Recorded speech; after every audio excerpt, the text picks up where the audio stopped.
like the worst of the worst. Right. So, you know, when the news or the judge says, well, we sentenced them to 30, 40, 50 years, you know, the public is saying, thank goodness they're off the street.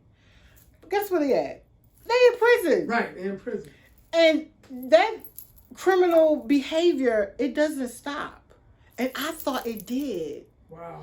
I thought when I walked in there, and that was the naivete of me. Right. I thought when I walked in there that they were conformed. In some instances, it actually gets worse because now they're confined and then they're subjected to peer pressure, retaliation. Yes, it becomes a worse situation. I saw guys in there, young guys who didn't want to bathe, and I thought they was just didn't want to bathe. They was just being dirty. Right. No, they didn't want to bathe because they didn't want to be touched. Wow. And they were young, so. Wow. You know, I learned I wouldn't trade my time there. However, I wish I would have took a different path because it was something. Speaking of prison, I'm pretty sure in writing, I'm pretty sure you run across a lot of talented people that knows how to write, sing, or whatever. Have you ever kind of communicated with another writer in prison that gave you some advice, or y'all just shared your ideas and thoughts about writing? No, actually, I outside of thinking about my children and being safe, I couldn't think about. You couldn't relax like that. I couldn't relax like that, you know, because the moment you relax is the moment you're dead. Wow. Okay, so when you finally did your tour of duty at the House of Corrections, meaning that you got out of corrections, and what did you do? Did you initially start writing then, or you were doing other things? I had just got married, and I had 2 teenage sons, and they were on the cusp of either becoming where I came from. Okay. Or, you know, I had to keep my foot on their neck. So I spent most of the time just making sure that they didn't end up where I came from. Right. And so I was a stay-at-home mom. Stay-at-home mom. Well, when I left the prison, I didn't leave because I retired on my own accord. Right. I was carried out. Carried out? Yeah, in an ambulance. Carried out? In an ambulance. In an ambulance. You got injured? I got injured. Oh, wow. Yeah. An inmate decided that he wanted to end my life. Oh, my goodness. So. What was that all about? I mean, it was, I'm not. Well, I know it could be anything working in the jail system. I mean, well, really. I was a no-nonsense officer, which you do have to have some slack. Right. Like, you know, and I didn't. Right. Like, I had slack for, now that I'm not an officer, I can say. Right. So, if I was on a tier for 90 days and the inmates was like, Miss Davis, can you bring us some candy? I would. Right. You know, I would bring something, like, I would give it to them. Right. Not drugs, but food. Okay. And in return, they would let me use their fan on a 105-degree tier. So it was an even trade. They're like, bring me a candy bar or bring me a hot dog. And then I got to sit with their fan all day. Let me ask you a question. Now, I'm a man. And when I worked at the jail, men deal with men as men. If we have a beef, we either going to talk it out, we're going to fight it out, or we're going to whatever. But as a woman working in a prison, being in a wing or a section all by yourself, I'm pretty sure the survival mechanisms are different from a man. And to all of those people who are out there that never worked in the jail system, saying that, well, you shouldn't have done this, you shouldn't have done that. A lot of times when you are on those tiers, you're dealing with the human factor. And you have to relate with these people based on survival, not based on a handbook. Is that right or wrong? I don't really think that really, in certain times, it comes into effect because, again, it's the human factor. You're dealing with survival. You're dealing with your job. And the handbook just do not cover how to deal with human beings. So being a woman doing some things that you have done that seem to be questionable to other women that never been in that situation, how would you address them? Well, like you said, it's survival. And if I didn't watch the news, I don't know what they're there for. We're not allowed to know. So when the counselors come and talk to them, they take them in a room. We don't know what that person did. I mean, now we have the internet. Right. I can go on judicial case search and say, oh, this is what he in here for. But back then, there was no internet. So I didn't know, I was face to face with a rapist saying, oh, Miss Davis, can you, bring me a cupcake tomorrow? It's my birthday. Right. I don't know that he's a rapist. He's a murderer. So all the bias is removed. You have to treat everybody the same. Right. So, for instance, I had a guy. That's a great point because we didn't have all the technology. Right. So I didn't know. And then most of them were older than me. I'm 24. Right. 25, 26. These guys in there older than me. So they've been there longer. Right. Most of them were there, they weren't just coming in. Right. So some 20, 30 years. Right. So I had a guy, he had a toothache. I'll never forget this. And I know what a toothache is like. So he was, Miss Davis, please, you gotta get me help. It was the end of my shift. Miss Davis, please, please, please get me help. My tooth is killing me. So I called down the nurse and she's like, no, I'm not seeing anybody. So I called the lieutenant. I said, look, this guy picked out a toothache. And I know what that is like. We need to get him some help. And the nurse said, da, da, da, da, da. They came, they handcuffed him, got him, took him to the nurse. She gave him some penicillin because he had an infection. The next day, it was a letter on the desk. Somebody had put it there. I didn't see who did it. I was making my rounds. It was a love letter. Thank you, Miss Davis, for helping me. It just, and I'm like, dude. Right. I take the letter. I think I got halfway through it. I said, here, don't do this. Right. I did that because it's the right thing to do. Right. I know what a toothache is like. Right. I know you in prison. I know you broke the law. Right. But guess what? At the end of the day, you're still a human being. Right. Still a human being. And that is the part you have to remove the biases. I can't say, dude, you didn't kill somebody. I'm not helping you with your toothache. I couldn't have done that. You mentioned that you were carried out of the House of Corrections. Now the audience, they not trying to read the book. They're not trying to read. Oh, they gotta read the book. That's the cliffhanger. That's the cliffhanger. You gotta read the book. You have to read the book to find out why Antoinette Davis retired from the House of Corrections. Yeah. And you say you were carried out. I was carried out. Major dilemma, serious brutality, and they have to read the book. They gotta read the book. They have to read the book. How can they get the book? OneFictionQueen.com. Click on it, and it'll come right to you. It'll take you to Amazon, and you can order it. Well, we do know that you recovered very well.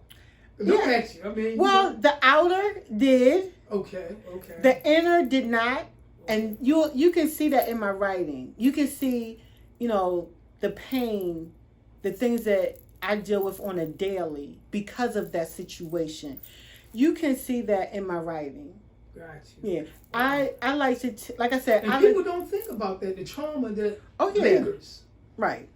Because it's been, the incident that happened to me, I'm not going to talk about it. Right. No, you have to read the book. Definitely.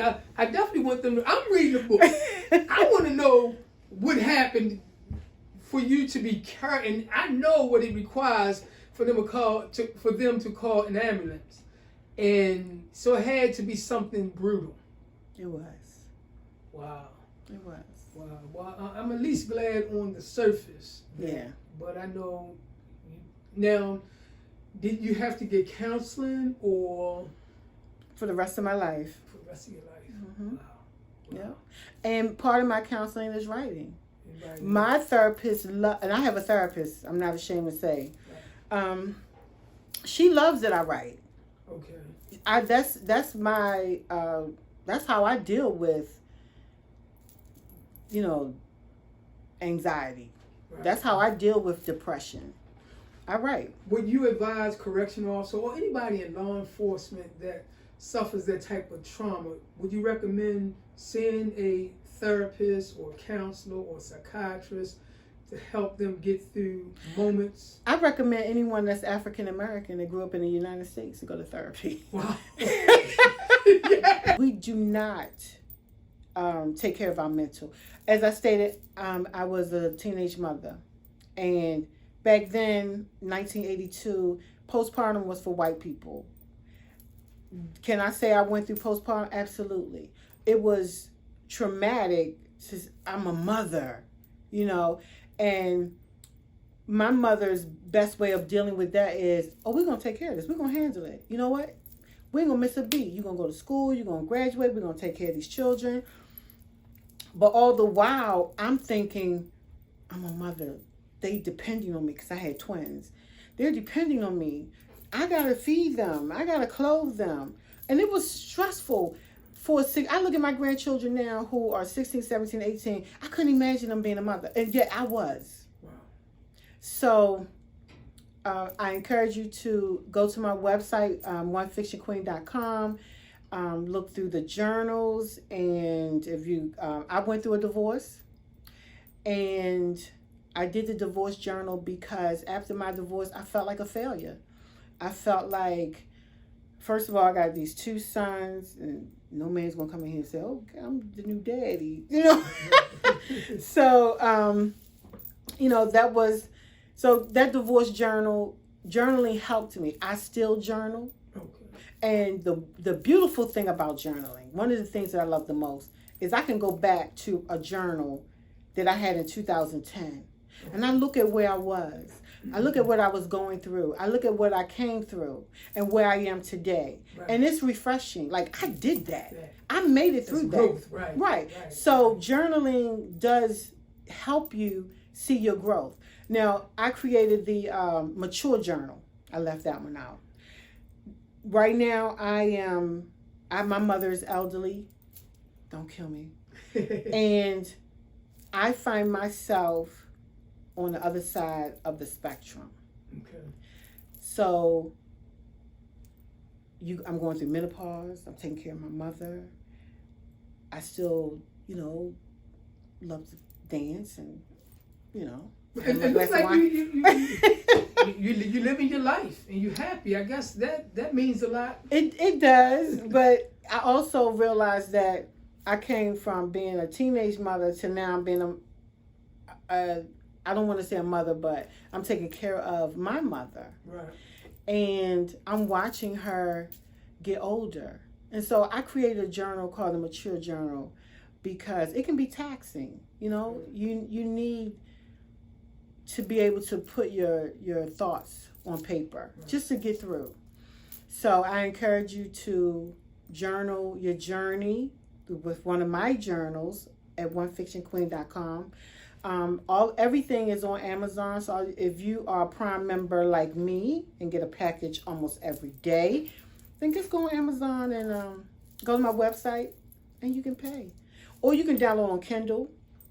I'm also on Audible. Most of my books are on Audible. Okay. So this one is on Audible, For the Sake of Love. And that's part 2. This is part 2. Part 1 is on there. Mm-hmm. I sold out of part 1 out my trunk of my car.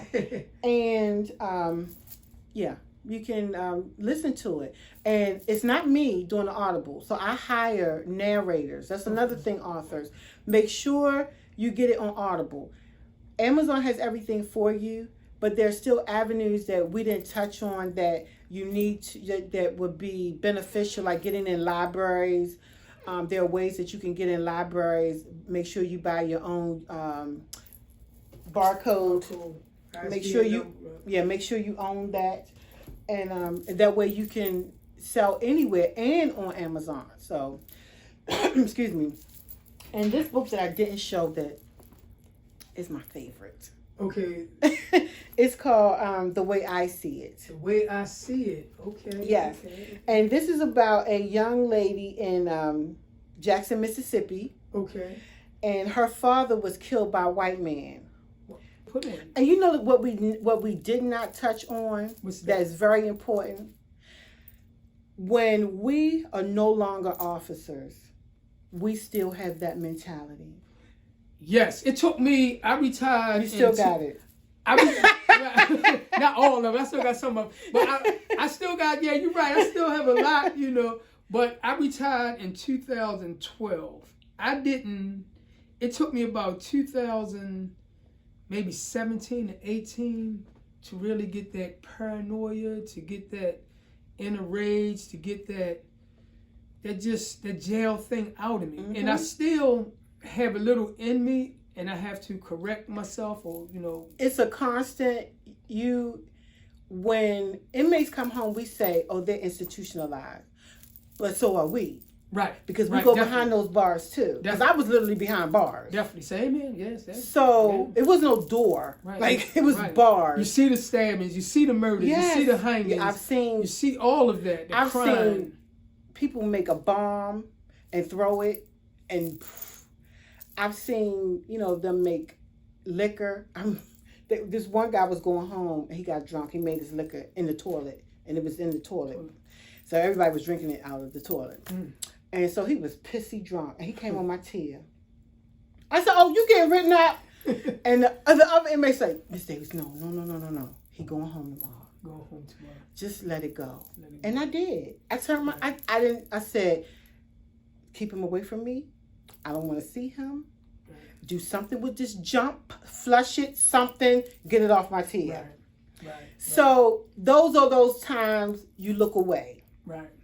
But yeah. And the only reason I wasn't as affected by all of that trauma is because I had experienced a lot prior to going to the jail. Mm-hmm. Even though it took it to another level, I still had a little bit of experience. Because you was in the military. I was in the military and Somerset projects, Claremont Home projects, just the hood. Mm-hmm. And I've seen a lot of that. But for those people who have never experienced that, a lot of them are the ones that, really go in there and get caught up, or they really get, something bad really happen to them.